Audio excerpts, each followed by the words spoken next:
నిన్న రామ్ శర్మ ఆయన చాలా డాషింగ్ అండ్ డేరింగ్ గా చాలా విషయాలు చెప్పడం జరిగింది. మరి ఆయన ఏంటంటే రామ్ శర్మ ఆయన మాజీ ఎంపీ మార్గాని భరత్ గారికి క్లోజ్ ఫ్రెండ్. అతని యొక్క ఆర్థిక లావాదేవీలు ఫైనాన్షియల్స్ అన్ని కూడా రామ్ శర్మ ఆయన చూసేవాడు.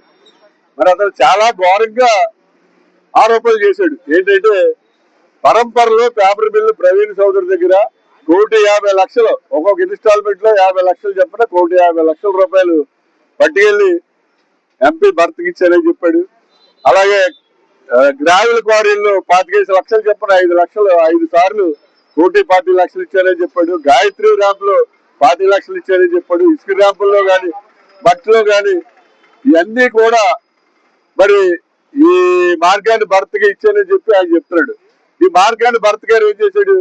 ఆ బిల్డర్ చిన్న మధ్య అప్పారాలు పెట్టి నేనేం చేయలేదు ఆనిముత్యం మార్గాన్ని భరతరామ్ గారు అని చెప్పి వాళ్ళతో చెప్పించాడు. మధ్య అప్పారా మాటలను బిల్డర్ చిన్న మాటలు ఎవరు నమ్ముతాడు?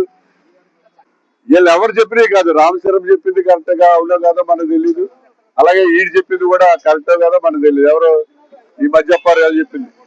రాముడు అనుమానిస్తే సీతాదేవి అగ్ని పరీక్ష చేసింది. అలాగే ఈవేళ ఇతని మీద అభియోగాలు వచ్చినాయి కాబట్టి ఇతను మార్కండేయ స్వామి ఉమా మార్కండేయ స్వామి భక్తుడు. అక్కడ 1,00,000 తులసి పూజ చేయించాడు.